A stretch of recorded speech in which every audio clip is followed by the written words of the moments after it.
How's it going, everyone? My name is Dieugirl, and welcome back to Book 1, Into the Light. Last time we left off, Harry, Ron, Hermione, Besh, and Tiff lost Gryffindor, or 250 points total, due to finding out what about the Sorcerer's Stone with Hagrid. Thankfully, Hagrid didn't get any trouble. That being said, let's do... Also, as I announced last week, this is part 4, but it's going to be split into subparts. So this is part 4.2, Detention. Finally, that night, the 5 of them met up in the common room and, without a word, headed down to the chamber outside the Great Hall, where they met a wheezing, smiling Filch. It was an unsettling sight. "Can't wait to see what's in store for you," he said, still smiling that off-putting smile. "I'd wish they put those old statutes back. You wouldn't be dropping dung bombs if you knew I could chain you to the ceiling by your ankles, would you? No, I bet you wouldn't." He continued muttering something unintelligible as they left the castle and headed for the Forbidden Forest. As they got ever closer, they heard a voice say, "Oi, Filch, where are they? We've got a lot of work to do." Besh tried to hide his grin, but Filch seemed to have caught it anyway, as he said, "Now, don't you go thinking that just because you've got that big oaf giving you detention, you're getting off easy. I've got Mrs. Norris watching you." Besh rolled his eyes. He had chatted with Mrs. Norris before, and apparently she wasn't nearly as happy about being Filch's watchdog. Watch cat, as he thought. They finally came within sight of Hagrid, standing there with a loaded crossbow. "'Bout time you got them here," he said, relieved. "Now, Hagrid, remember, these students are on detention. Don't lecture me, Filch. I know what these 6 are here for." 6. Besh had completely forgotten about Malfoy, but sure enough, there he was, trembling like the coward he truly was. "You've done your part. Now get out of here," Filch complied, grumbling all the way back to the castle. Hagrid, looking supremely unconcerned, turned to the 6 young people and said, "All right, kids. We're headed into the Forbidden Forest tonight." But aren't there werewolves in there?" Malfoy squeaked, and Besh felt a savage amusement. "Ha! Pathetic boy. And yet he walks around the school like he owns it. If only Hogwarts could see him now." "You should have thought of that before you got yourself in trouble then, shouldn't you?" Hagrid said, unsympathetically. "We're headed in there because we got a problem. Someone's been catching and killing unicorns." Besh gasped and snarled involuntarily. Unicorns were harmless, defenseless, pure creatures. Why someone would kill them? It was enough to make him want blood. Hagrid actually looked startled at Besh's reaction to that piece of information, and he said quickly, "Getting all riled up won't solve anything. We're just going in to see what we can find." Besh nodded in understanding, still growling and fangs still bared. Hagrid shook his head, and they walked into the forest. Before they got too far, Hagrid said, "This'll go quicker if we split up into 2 teams. Malfoy, Ron, Tiff, you go with Fang. Harry, Hermione, Besh, and I will take the other route." Besh saw Tiff's panic and said, all fierceness gone, "Don't worry, Sparky. You'll be fine, yeah? You're a good fighter. You can take care of yourself for a few hours, can't you?" Tiff looked scared, but she nodded. "Ron," said Besh. Besh said, "Please, take my role, just for now.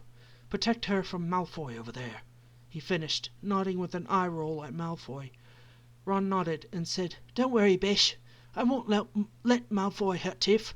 He needs to learn to leave people who haven't done him any harm alone."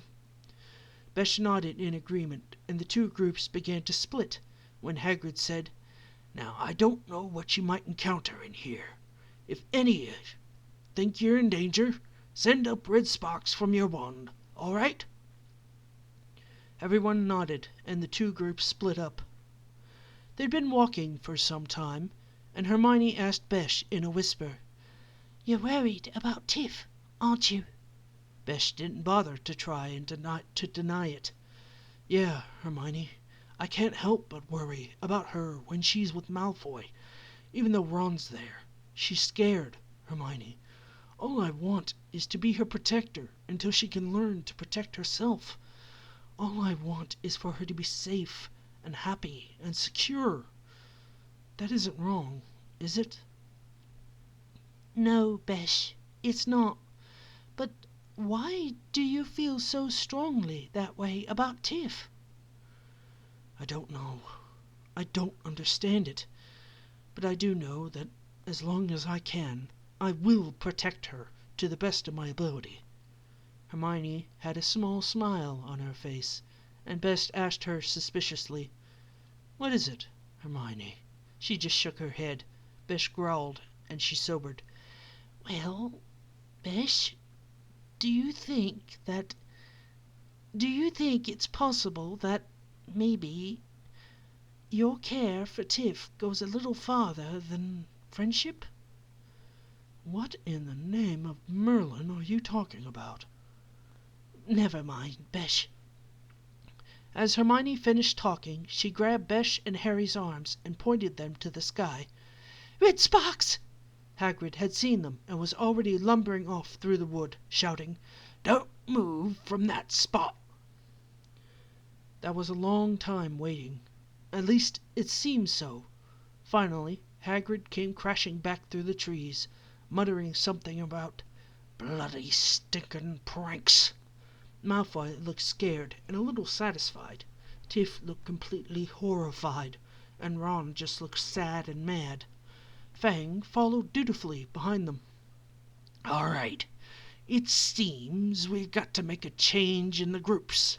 See, this young man here," he said, gesturing to Malfoy, "thought it would be kind of funny to scare Miss Tiff into sending red sparks into the air.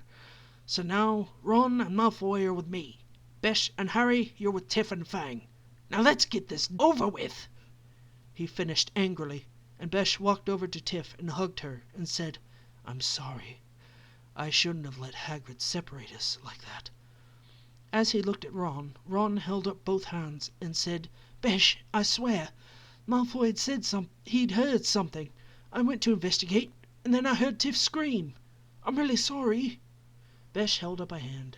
"It's not you I'm upset with." He looked dangerously at Malfoy and said, "I dare you to scare her again."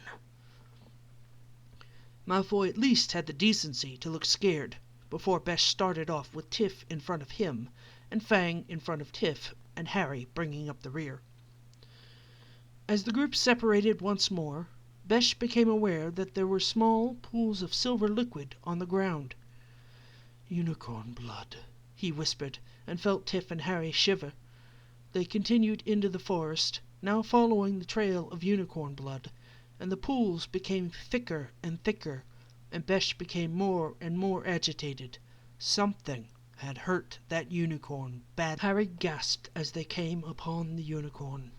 Never before had Besh seen such a beautiful creature in such a sad state.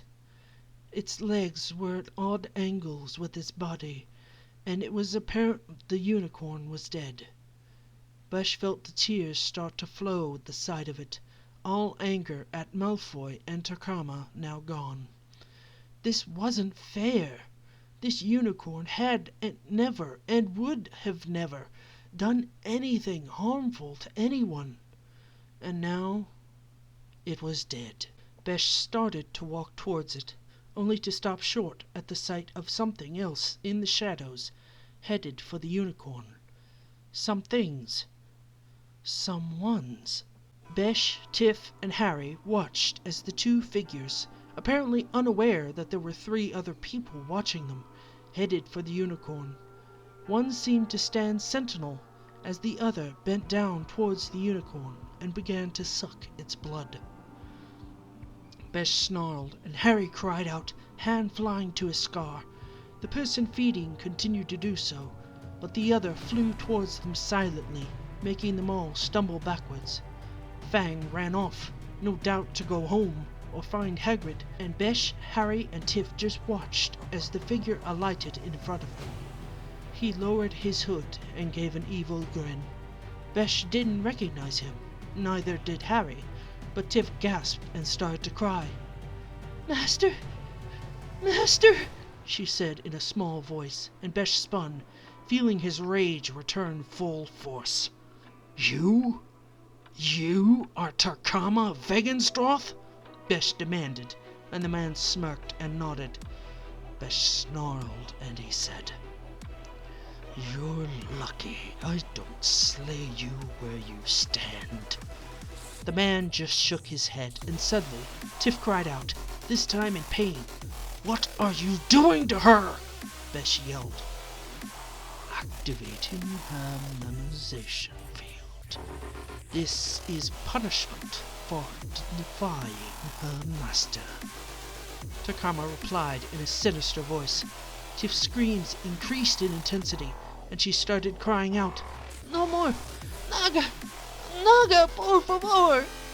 Tarkama only laughed and continued his onslaught against Tiff's mind. She started screaming again, and suddenly the trees rustled and the sound of heavy breathing could be heard. Tarkama stopped instantly, raised his hood again, and went back to the other figure, who had finished drinking. Besh looked to where the noise was coming from and saw Hagrid, Ron, Malfoy, and Hermione coming. He sighed in relief and looked to where the unicorn was, still as dead as ever.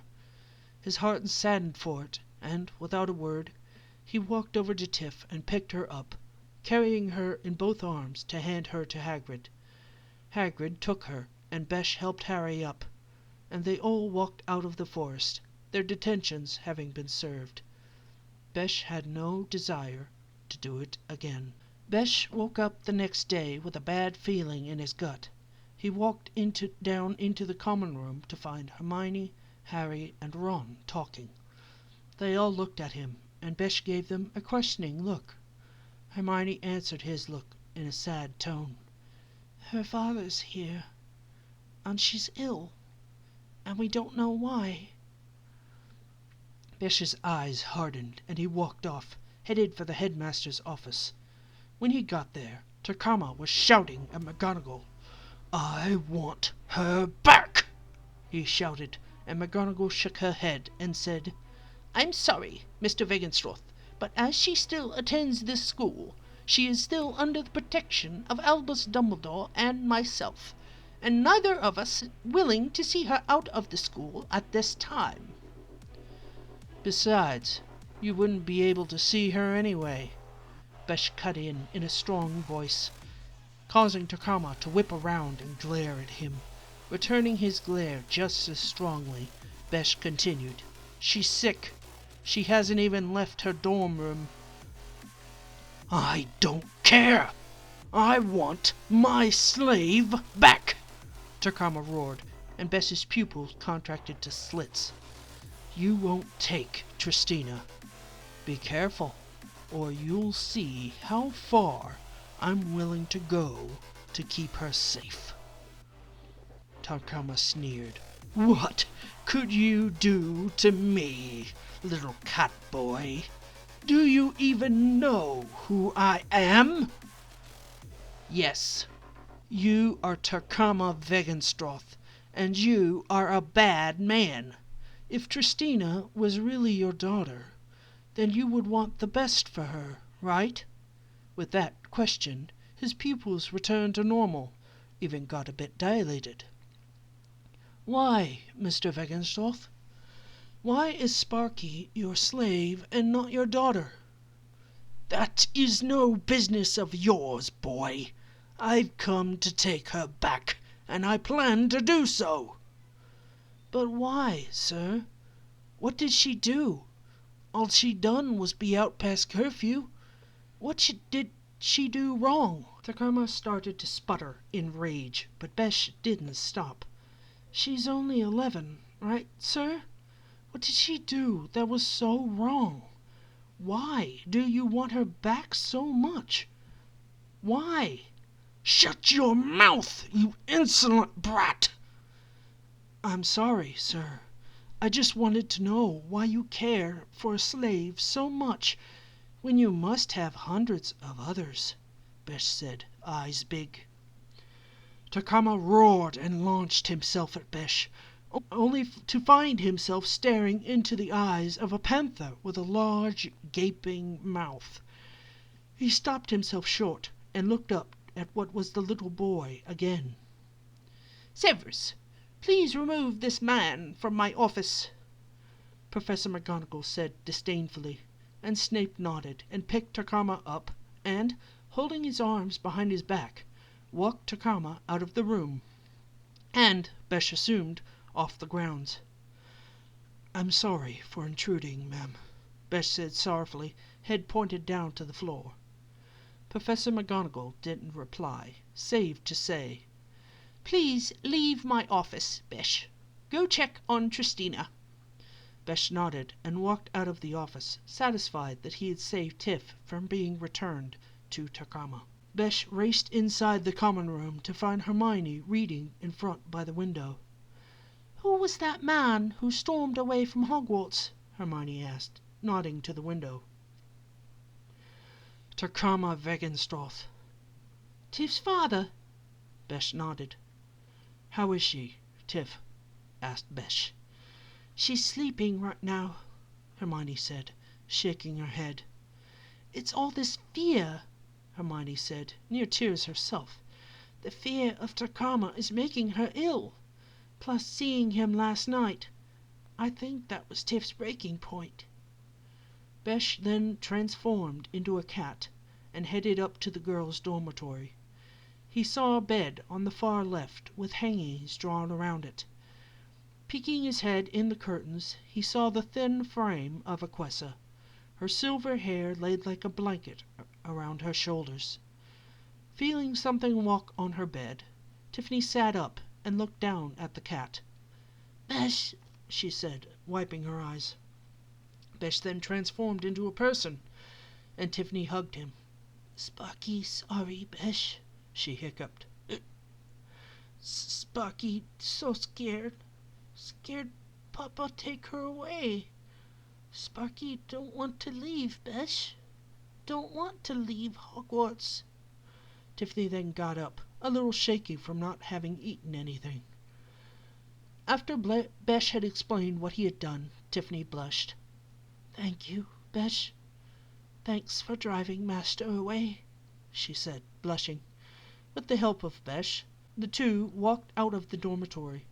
Once they stepped onto the stairs folded into a ramp and the two slid screaming down to the bottom. "Are you all right?" asked Hermione, who was shocked to see Tiffany laughing. "That fun!" Tiffany laughed, clapping her hands. "Sparky not have this much fun since day Sparky met Besh," said Tiffany, blushing. Besh had been laughing, but stopped when Tiff made her comment. He looked serious for a minute, and then grinned. "I'm glad you're having fun, and that I could be a part of the reason you are," he said happily. Standing up and helped Tiff up, he said, "Now, we had something we needed to do today. What was it?" That had Harry, Ron, and Hermione at a loss. Okay, guys, I'm going to go ahead and cut it here for this part. Thank you all so much for watching. If you liked the video and the story, please like and comment down below. I really do appreciate it. Take care of each other. God bless you all. And I'll see you all later.